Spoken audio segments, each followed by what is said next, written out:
Hello, and welcome to another episode of the Odd Lots podcast. I'm Joe Weisenthal. And I'm Tracy Alloway.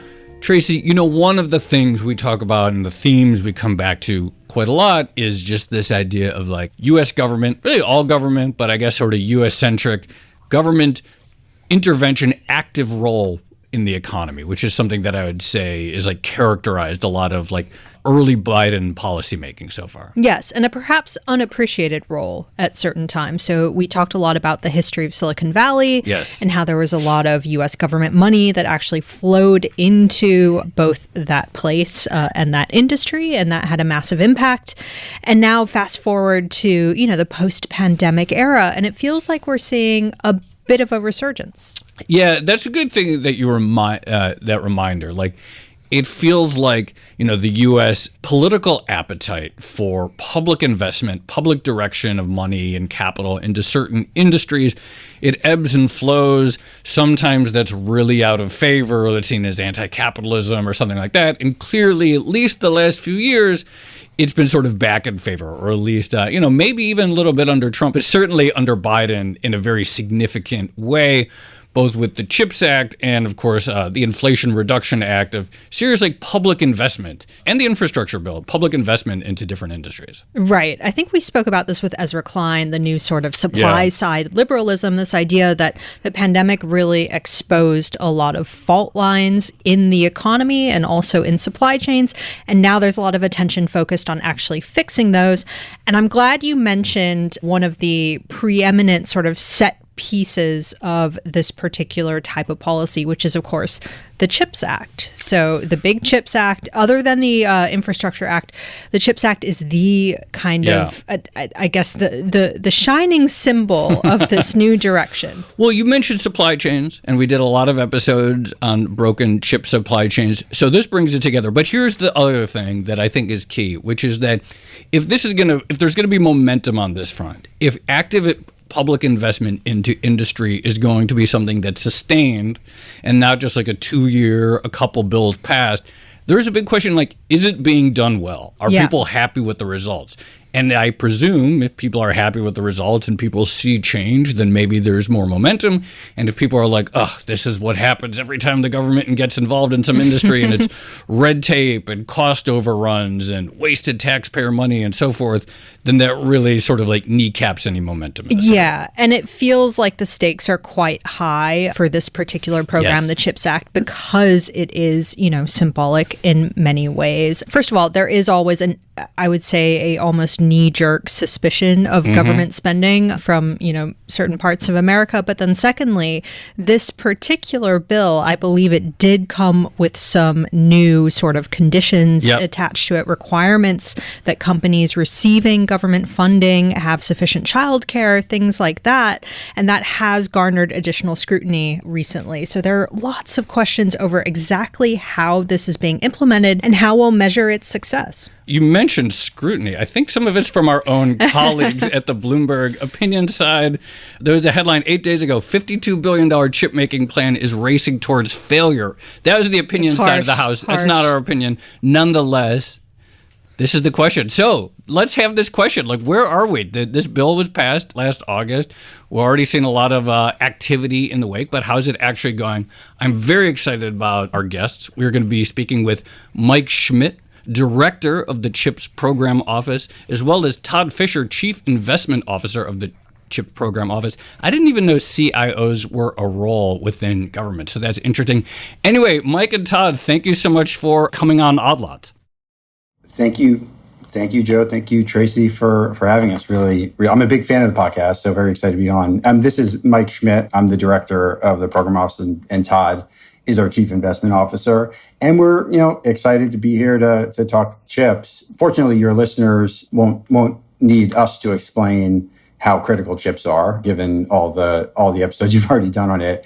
But just to lay that foundation, chips are critical to virtually every technology that underpins modern life, anything with an on-off switch, automobiles and medical devices, but also satellite communications and military technology. They're going to be foundational to the technologies that will fundamentally shape society and geopolitics in the coming years, things like artificial intelligence, biotech, and clean energy. And so, we as the U.S. have long been a leader in chip design and R&D, and that's a really, really good thing. But we've fallen significantly behind in manufacturing. We account for only about 10% of global semiconductor production today, down from several times that a few decades ago. Especially worrisome is on the advanced chips, the leading edge chips, where we produce functionally none of that today. And so at Commerce, we have $50 billion to address this problem. $39 billion is that for manufacturing incentives. $11 billion is for R&D. Todd and I are on that incentive side, on that $39 billion side. And we view ourselves fundamentally as managing a $39 billion investment program on behalf of taxpayers. But our return is not financial. Our return is in supply chain resilience and in advancing our economic and national security. And I think we're off to a pretty good start here. Right. Well, I was going to say, Tracy mentioned at the beginning, there's a big symbolic element, but also just like a very real element. You mentioned the geopolitics, which is like the stakes are literally very high for all modern life of whether, the U.S. always has a ongoing supply of sort of advanced and less advanced chips. So, Mike, that was a really good intro to the sort of stakes involved. But why don't we bring in Todd? And maybe, Todd, you could explain, Joe alluded to this in the intro, but what does the Chief Investment Officer of the CHIPS Program Office actually do? Thank you, Tracy. It's really great to be here. I'm also a big fan of your show. We call it Chief Investment Officer. The role is basically to figure out how to effectively invest and allocate the $39 billion that we have to accomplish our overall goals and vision for success. So I spent my career, I spent 30 years in the financial industry, 25 years at KKR, basically making investments, sitting on investment committees, et cetera. And given that this is a new government program that really hasn't been done in this way in many decades, that concept of creating a chief investment officer and an investment office to think about the way we are allocating this money seemed to make sense to us. I was just going to jump in and maybe explain a little bit of like the broader theory of the case in terms of how we're building the team. Because fundamentally, we have two objectives here, right? Number one, we need to make a set of investments that are advancing our economic and national security. So we have a set of strategic objectives, but then we have to do so in a way that is safeguarding taxpayer dollars and really getting good deals. So we built our office here around Chief Strategy Officer, managing an office of strategy, technology, and policy.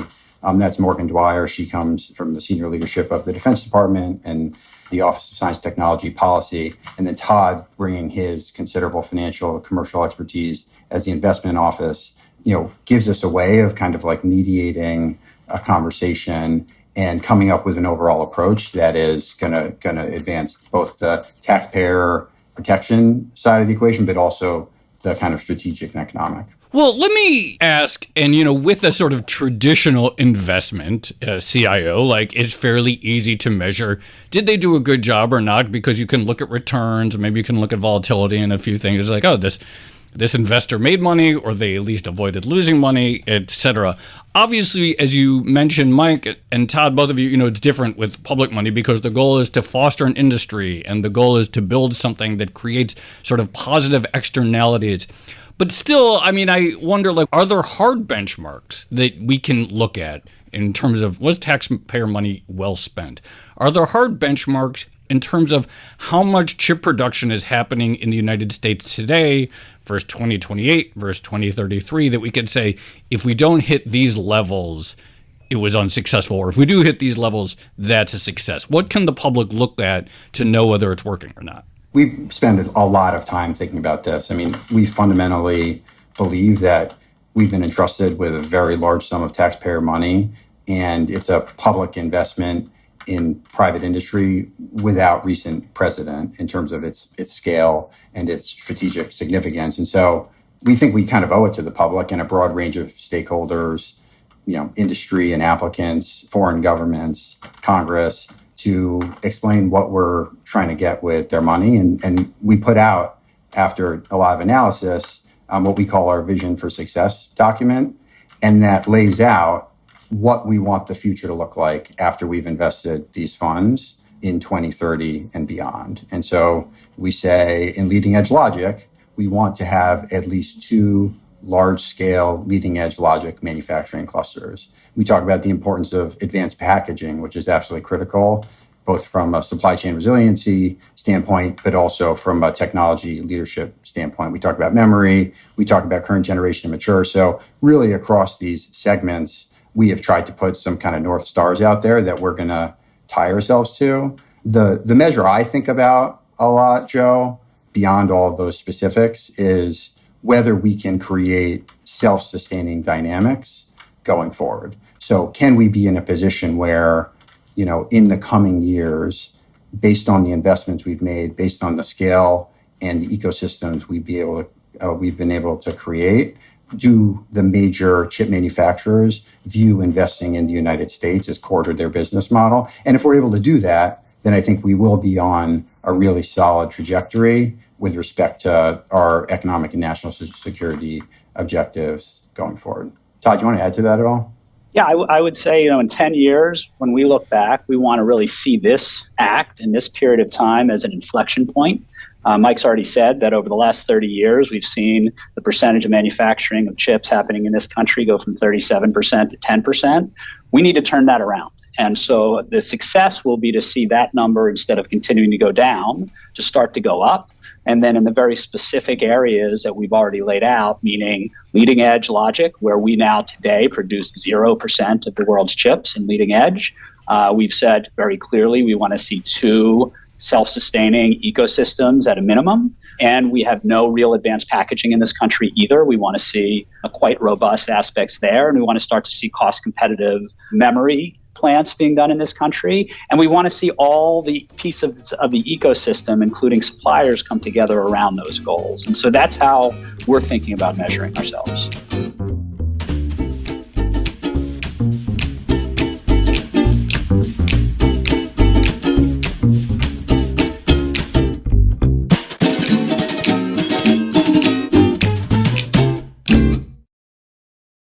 I have a bunch of questions about how the government can help build a resilient industry that can sort of manage through various economic cycles. But before we get to those, maybe just to back up for a second, could you talk about how the process of dispersing this substantial amount of money, you talked about 50 billion, 39 billion for manufacturing, and then 11 billion for R&D. How does it actually work in terms of handing it out, and applying it? Do people come to you, or do you identify prospective companies that could benefit from this? How exactly does that work? The broad aspect of what we've laid out in our notice of funding opportunity is a very clear-cut and very specific application process. So we are expecting companies to come to us. Our portal is right now open for what we call statements of intent, where anybody that qualifies for this or any of our later funding opportunities can put in a statement of the kind of project that they're looking for potential funding for. And then there is a series of other approaches, a pre-application and application, that accumulates very detailed information that we can then evaluate and make decisions based on to put money out to the various parts of the ecosystem. In addition to that, I would say that we are trying to be proactive. To date, before we put our funding opportunity out, we've talked to dozens of industry players and companies. We are trying to identify the parts of the ecosystem that are potential barriers or roadblocks so that we can encourage specific applicants, but ultimately the applicants have to come to us. Yeah, we'll do like a review of the application and we'll decide, based on the criteria we've laid out, based on our economic and national security objectives, this is a project we want to support. That will lead us to extending what we call a preliminary memorandum of terms, but basically a term sheet, right? And then you're in a commercial relationship with the company where we're going to try to align on a set of economic terms that allows a project or a set of projects to move forward. If we can align, then we'll do our due diligence and we'll move towards making that award. Let's jump right into some of the criticisms. One of the big ones that got a lot of attention a few weeks ago was this message that was put out about new construction and the requirement that companies had to take child care of the employees seriously. And I think the concern was, or some of the criticism, was that Democrats, having failed to pass some sort of child care bill in the first 2 years, are trying to attach sort of progressive interests onto the bills that they did pass, and that this is potentially going to sort of lard up the whole process, and that companies, if we really want them to just move fast, compete, be dynamic, then why are we adding all of these extra strings and obligations that aren't related to the production of advanced semiconductors? Why is that criticism wrong, in your view? The NOFO lays out 6 evaluation criteria. It has economic and national security, which we say is the core criteria, the primary criteria, and will receive the most weight. And then we're going to evaluate applicants based on commercial viability, financial strength, technical feasibility, workforce, and a set of broader impacts. And we view workforce as absolutely essential to meeting the economic and national security objectives. Every time we talk to a company, workforce concerns are at the top of their list. We know it's a tight labor market. We need workforce to build these fabs. We need workforce to operate these fabs. It's absolutely essential. And the statute requires us to ask applicants for a workforce plan. And as part of that, one thing we hear a lot from companies is that lack of access to affordable, accessible childcare is a barrier to getting the type of broad, diverse workforce we need in the system in order to achieve our objectives. So we view childcare as really part and parcel of the broader set of objectives that we have around workforce, which is then, of course, essential to meeting the broader objectives on economic and national security. So as part of the workforce plan, we have asked companies to provide a plan with respect to access to childcare that will be part of that holistic evaluation process that covers those 6 evaluation criteria. If I could add one or two things to that. I left KKR 5 years ago with the intention to shift my whole second career to something in the public and not-for-profit sector. And my main focus was workforce. And so I spent the last 4 years with a maniacal focus on workforce because I believe the workforce system in this country is broken, or at least not where it needs to be. And when you look at this industry, where over the last 20 years we've lost a third of the workers in the semiconductor industry at the same time as the industry has tripled globally, and you listen to the companies in terms of one of, if not their biggest challenge is attracting workers for their desire to build plants in this country, it is very clear that workforce is going to be a really critical aspect of success in the long term. In fact, when you look at someone like TSMC or Samsung over in Asia, a core part of their success is the productivity they're able to get out of their workers and the sort of aligned system that the Koreans and the Taiwanese have around workforce. And so this aspect is really critical. And so childcare is part of sort of expanding that fundamental funnel at the front end so that there is more capability for different types of workers to enter the semiconductor industry. And I did a little bit of Googling this weekend. I literally went on the TSMC and Samsung and Intel and Micron website. All of them offer some kind of childcare. Micron just announced in Idaho that they're building a childcare center for their R&D fab out there. And so I think this is a little bit of a red herring because I think it's really core to what all of these companies need to do to attract their workers. So I'm glad we're talking about the labor force of this industry because this is something that's come up in various ways. So aside from childcare, what else are you doing in order to attract people to this space, or what can be done? Because, one of the reasons that people need childcare for these types of jobs is they are very intense. And, in some parts of Asia, we're talking about 12-hour shifts where you have to be incredibly focused and diligent and detail-oriented. And I know there has been some concern about whether or not the U.S. will be able to find enough people who want to do this type of work. I mean, I think these are really high-quality jobs for many people in this country. And what we need to do is to help individuals across this country understand what these jobs involve, understand the quality and attractiveness and potential for advancement in the jobs. And so that means that we need a system that trains and attracts that skill set. There should be no reason that our workforce in the U.S. can't be as productive as any other workforce around the globe. And so the other things, in addition to things like childcare, you would talk about aligning local systems, community colleges, four-year institutions, training organizations with appropriate or wraparound support around transportation and technology skills and things of those nature, and aligning those systems so that there's clear pathways and clear curriculum and clear training paths so that more talent can experience the quality of the jobs that there are in this industry.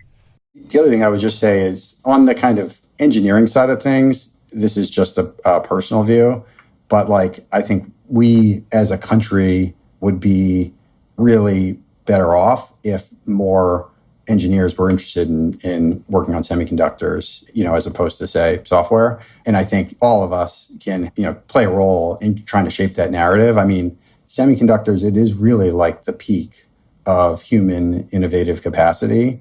And I think, we need to make semiconductors cool here. It does seem like, I don't know, and if you could go into software and make a lot of money and, hang out and play ping pong and stuff like that. Or sit go on into beanbags. go into semiconductors and it'd be really grueling and not sit on beanbags. And that's kind of tough. If you want to attract the most advanced technical talent. I want to ask another question, and I'm sorry, I'm going to keep cribbing question ideas from our brutal Bloomberg opinion columnist. The $52 billion chip making plan is racing towards failure. But this is something they bring up, and it's something I've heard from many, you see a lot, which is that one challenge in America is things like local environmental regs that make building slower than it does in other countries, land use questions, environmental reviews, lawsuits, things like that.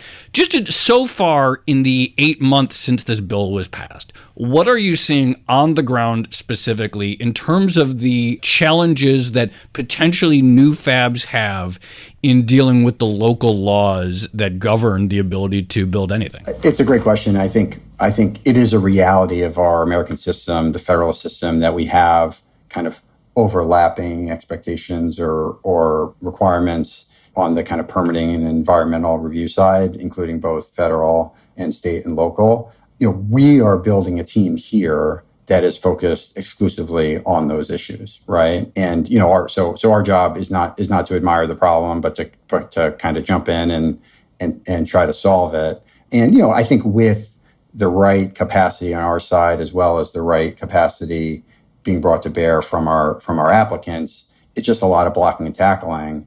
But we are optimistic that permitting and environmental review won't end up being what we call the long pole in the tent. But there's no question it's a challenge, and we are taking it very seriously and investing necessary resources in order to make sure that we're able to meet our objectives. Sorry, can you just talk a little bit more specifically? Are there specific types of issues that come up in the applicants you've seen? And I know we've already seen various investment announcements over the last 8 months, but are there specific types of things that companies run into when it comes to the permitting necessary to sort of fulfill the goals of the program? What you do see is that it is very project specific, right? And so you might have a set of dynamics in one area, right, that are very different than another in terms of what federal, state, local permits are required, what the NEPA review process will look like. And so what that means for us is it ends up being a pretty bespoke interaction, right? And so we need substantial resources on our side in order to help manage that. So this actually reminds me of something I wanted to ask you, which is, you spoke about diversity of labor force. Is geographic diversity a concern for you? Because my impression is that so far, a lot of the money seems to be heading towards Arizona and Texas, which, speaking about regulation and perhaps environmental concerns, those are not the two states that spring to mind when we're talking about, an abundance of water, which is necessary for fabs and things like that. So how are you sort of dispersing the money from a geographical perspective? We're not, driving the geographical diversification. We are trying to encourage applicants to find their best locations that work for them and you mentioned water and electricity and also local labor force and the quality of educational institutions in those areas and state and local incentives that might be part of any application. The large leading edge fabs that are written mostly about are already focused on certain geographic locations. That is where many of them have even started to construct on those locations. And we hope and expect to see, broad ecosystems of suppliers and customers and others, build around those ecosystems. However, that is not all of our money. We also are trying to support current and mature nodes of semiconductors, some of the things that really caused some of the slowdowns in the pandemic, auto, healthcare, MRI machines, et cetera, that are not like the leading edge of logic, but are mature nodes that have been produced for a while, but are still really necessary to produce lots and lots of different consumer products and auto products and communications products. Those will be spread throughout the country, I'm sure, and I think there are many, many states and localities that are vying to build effective ecosystems and attract companies to their own geographies. And my guess is we'll have a relatively broad dispersion of that money in that regard.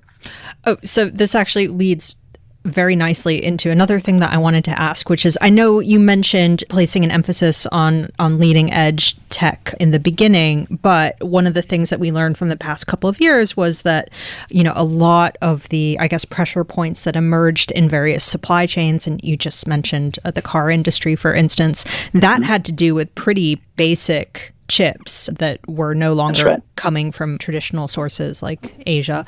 So how are you sort of balancing those two mandates, the sort of basic bread and butter chips, for lack of a better expression, versus the sort of leading edge high tech stuff that you want the U.S. to be a specialist in the future? That's a really good and important question. And it's those types of questions, which is why we felt compelled to put out that vision for success statement that I talked about earlier, where we are trying to articulate the broad range of objectives that we are kind of realistically trying to achieve with what, let's be real, is a limited sum of money. I mean, $39 billion is a huge amount in an absolute sense, but relative to the global semiconductor investment we expect to see over the next several years, it's a small amount. And we are ultimately going to take a portfolio level approach, right? Where we're going to try to maximize what we can achieve on the leading edge side,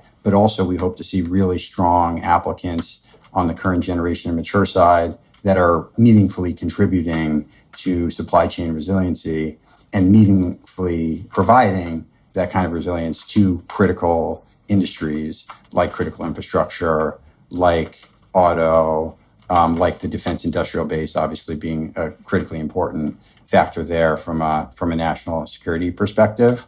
And we'll look across these like various priorities and overlay the importance of putting the taxpayer money to work efficiently and getting kind of the most bang for our buck, and try to produce an overall portfolio that is achieving this range of objectives. So maybe just a few comments to add there, if it's all right. The statute itself calls for $2 billion of investment into current and mature nodes. We view that very much as a floor. So to Tracy's point, these companies and these nodes of semiconductors are really important to the fundamental supply chain resiliency of this country. And actually, if you look at the auto industry is really very interesting. The global semiconductor industry grows by about 6% a year. It's a $600 billion market. By 2030, it'll likely be about $1 trillion. The auto industry and the demand for chips within the auto industry is growing double that. So the estimate for the next 8 or 10 years is about 12%. And that's driven by classic, EVs and autonomous vehicles, et cetera. And so what you're seeing the auto companies really clearly with their pocketbooks and with their statements demanding that the supply chain for those chips sits in this country. You saw recently GM announced a dedicated capacity corridor with Global Foundries and a big deal in New York. You've seen Borg-Warner that has put $500 million into a recent debt offering from Wolfspeed in an effort to secure $650 million of annual capacity a year. You've seen similar things being done by Renault, by Denio, by different auto companies. And so there's real demand and there's real action by the customers to try to push and force that supply chain diversification and resiliency. Yeah, the importance of the customer piece cannot be overstated here. And it's true for, as Todd said, for current generation and mature, but it's also true on leading edge, where the major leading edge customers like an Apple, like the big fabless firms, are also now more interested in geographic diversification of their supply chain. And that puts us in a position where we are allocating our funds in a way that is kind of building on tailwinds in the industry already. And those dynamics and trying to sustain those dynamics is going to be hugely important going forward.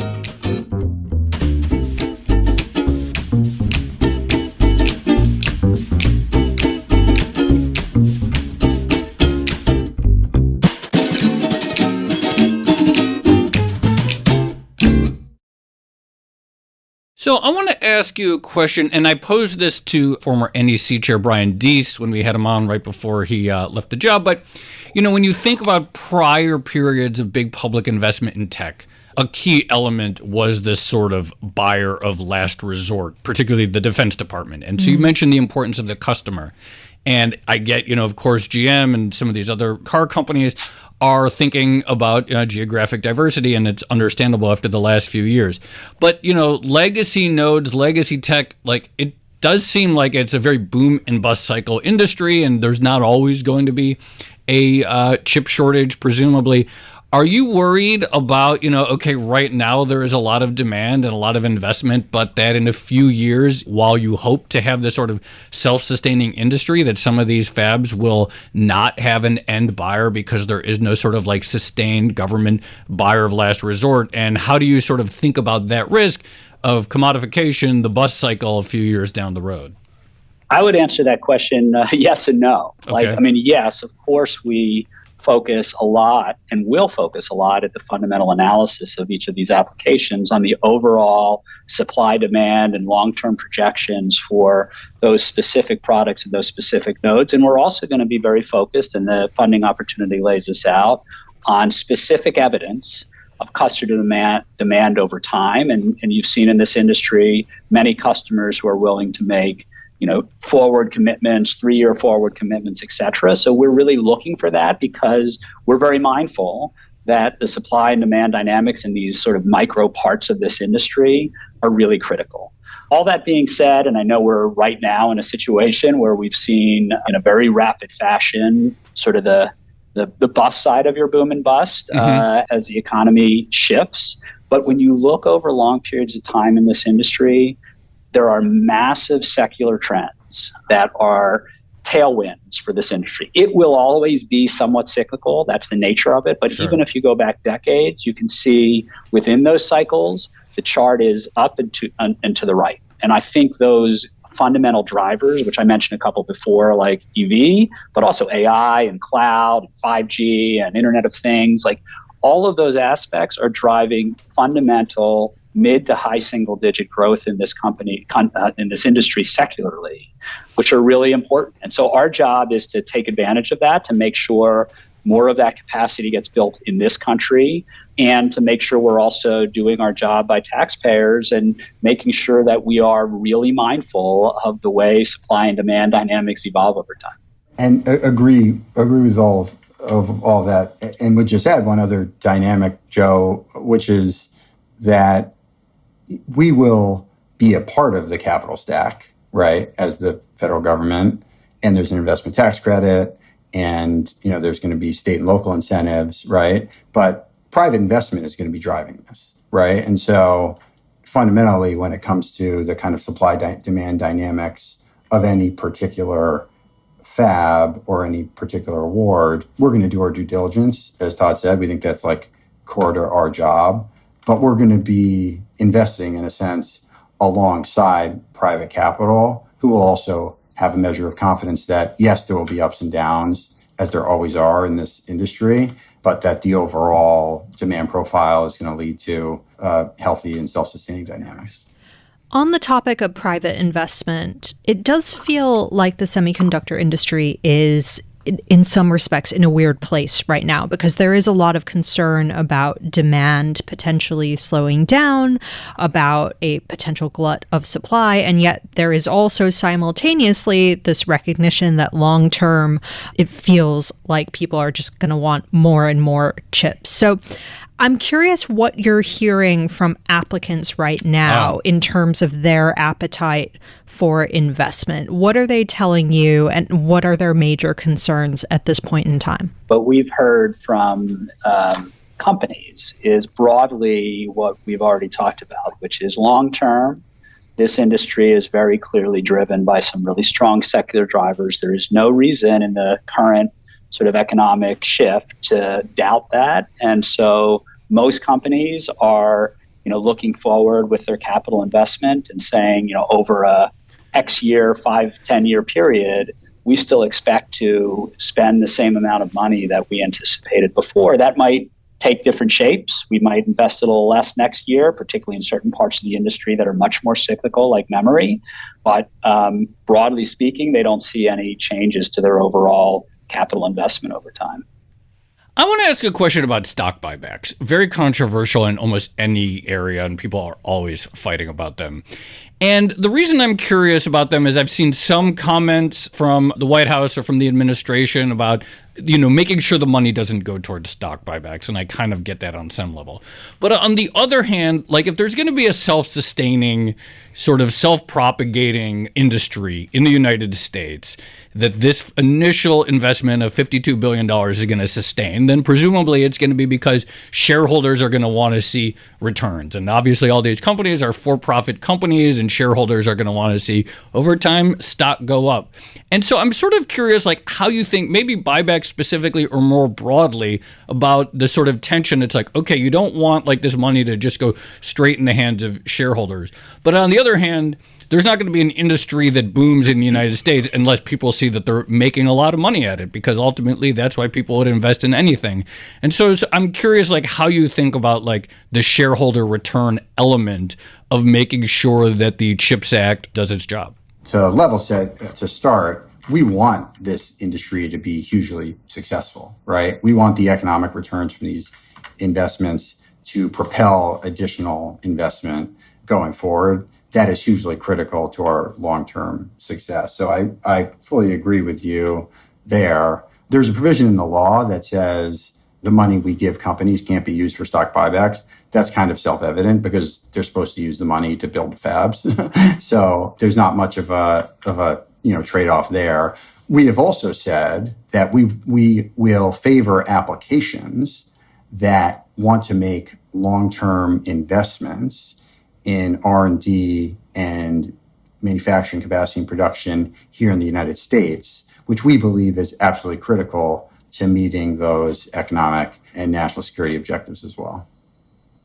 Yeah, I think that's an important point.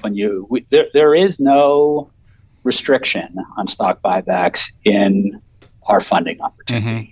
The only comment about stock buybacks is in relationship to what Mike just said. And basically, we're saying that what we really want to see is long-term companies commit to continue to invest in this country, both capital, R&D dollars for people, for facilities, for process improvements, et cetera. And one way to show that is to demonstrate your commitment to those dollars, but also to limit or otherwise restrict your buybacks or dividend programs to show that you're doing that. That is not a restriction or a requirement. It is just an example of how to demonstrate that over time your plan is to continue to invest in this country and in this industry. So this is a related question, but if the goal of this program is to build up a more resilient domestic semiconductor industry so that it creates lots of good jobs and also ensures that the U.S. isn't vulnerable to supply chain disruptions in the future, does that mean that companies who take this money— and by the way, I stole this question off of our Discord that we're running, the Odd Lots Discord, so people who are interested should definitely check that out. But does that mean that companies who take this money, these subsidies to build fabs, Do they have specific obligations to prioritize U.S. customers? Well, I think there are a few elements to that. Number one, some of that pressure, as we indicated earlier, is coming from the other direction, right? Which is to say it's U.S. customers who are saying, we want additional supply chain resilience and driving interest in geographic diversification and then specifically investment in the United States. And in particular, the fact that we have such a thriving fabless semiconductor company ecosystem here. So these are the semiconductor companies who don't manufacture the chips, but they then design them and work with a foundry to produce them. The fact that we have so many of those leaders here means that there are a lot of synergies to be gained by investing in the United States, doing joint research and development, and that kind of thing. So there's there's a push coming from that direction, which again, we find to be hugely constructive. And then in terms of serving kind of our economic and national security interests, I think, one thing we have said in the NOFO is that we will really encourage companies to submit projects that are going to support our defense and industrial base, right? And, producing chips that will end up supporting in a very direct way our national security is obviously a hugely important part of this program and something we're going to be looking to do at scale. I have one last quick question, but on that point, and I hear this conversation more within the context of the Inflation Reduction Act, what have you encountered so far about some of the reaction of our trading partners, particularly Europe? Chips is a really global industry, and we know how any given, wafer or product crosses 30 borders before the time it enters a U.S. consumer's hands. Have we seen some of our trading partners want to invest in their own? What is the reaction elsewhere? And do any countries feel defensive about, okay, well, if the U.S. is doing this, trying to bring industry here, do we have to do this? And will there be this deglobalization or reversal, or every country trying to recreate what you're doing for themselves? Yeah, it's a really important question. I'm glad you raised it. One way to think of our goal as what we're trying to do here is contribute to global supply chain resilience, right? And working with partners and allies to develop a more resilient global supply chain. As you said, the semiconductor supply chain is already massive in scale, very complicated, and very global. That's not going to change, nor should it, right? There are tremendous efficiencies that are gained as a result of that. And so in no way is our goal to build a self-sufficient semiconductor ecosystem. And if we have allies and partners that are also investing in various parts of the supply chain and increasing capacity, I think that's good for all of us, right? The important thing is that we don't let kind of unconstructive competitive dynamics take hold, right? We don't want a race to the bottom. We want to have healthy dialogue and, to the extent we can, a coordinated global approach with partners and allies. I mentioned at the outset, our Office of Strategy, Technology, and Policy under Morgan Dwyer. One of the offices within that office for the CHIPS program is an Office of International Engagement, right? So we actually just had a team who was out in Korea, Taiwan, Japan, having these meetings directly with our international counterparts. Secretary Raimondo has been raising these issues directly with foreign leaders. It's a really important part of the agenda for our Trade and Technology Council with Europe. So we are really, really active in this international dialogue. I think you're right that there's a risk of these kind of unconstructive dynamics, but there's also a huge opportunity for us to work with partners and allies in ways that are mutually beneficial. Mike Schmidt and Todd Fisher, thank you so much. There's a million more things we could talk about, but let's do them in a year from now. Come back on the show. We'll check in again. We'll do a check-in. Sounds great. Thank you both so much. Thank you. That was great. Really appreciate your time. Yeah, thank you. That was really interesting.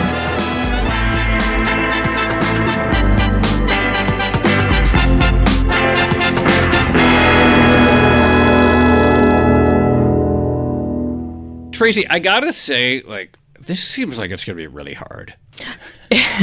No, seriously, like really hard. It feels like there are a lot of different considerations, like not necessarily even stakeholders, like official stakeholders, but a lot of different things you have to be considerate of. What I will say, though, is, I read that editorial and some of the criticisms that were in it, and I think one of the lines in it was that writing checks was never going to be enough.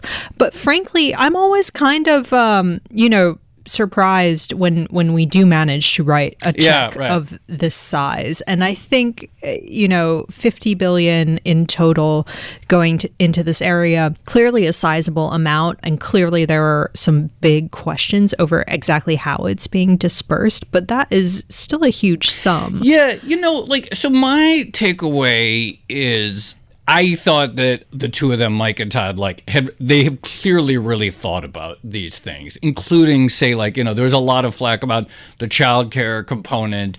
And I kind of suspect that's not going to be ultimately, that's not going to make or break this program. No. That's a pretty minor thing. And I think they've, all of these things that people bring up, local permitting, et cetera, they've clearly thought about them. On the other hand, that's really tough to, overcome.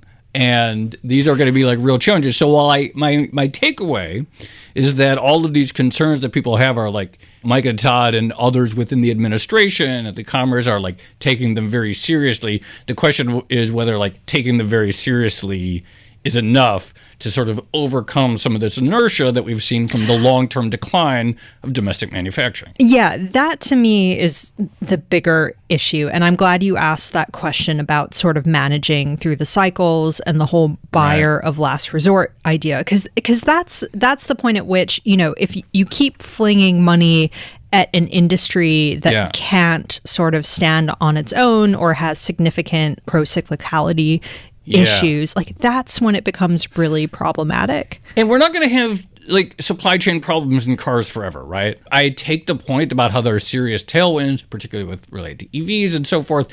But still, at some point, you would expect some sort of I don't know, maybe I'm wrong. Maybe the tailwinds from auto is just so great because of the great transition that isn't a concern. And again, they pointed out it's not they're not taking these things into account when they're looking at an applicant. But it does seem still this very big difference between sort of past periods of successful domestic U.S. industrial policy versus now, how much is that going to sustain the industry going forward for years? Yeah, you're kind of thinking fundamental questions about how capitalism and private investment is supposed to work, plus the future of technology. I think Mike and Todd can figure out. You think they can do it? Fundamental issues of capitalism. All right. On that happy note, shall we leave it there? Let's leave it there. Okay. This has been another episode of the Odd Lots podcast. I'm Tracy Alloway. You can follow me on Twitter at Tracy Alloway. And I'm Joe Weisenthal. You can follow me on Twitter at The Stalwart. Follow our producers, Carmen Rodriguez at Carmen Armin and Dash Bennett at Dashbot. And check out all of our podcasts here at Bloomberg under the handle at Podcasts. And for more Odd Lots content, go to Bloomberg.com/oddlots, where we have transcripts, a blog, and a newsletter. And for even more, check out the Discord. We have this community 24/7. Hang out with other listeners. Go to discord.gg/oddlots. Hang out and chat about all these topics, including semiconductor, energy, water, real estate, and more. A lot of fun times in there. Thanks for listening.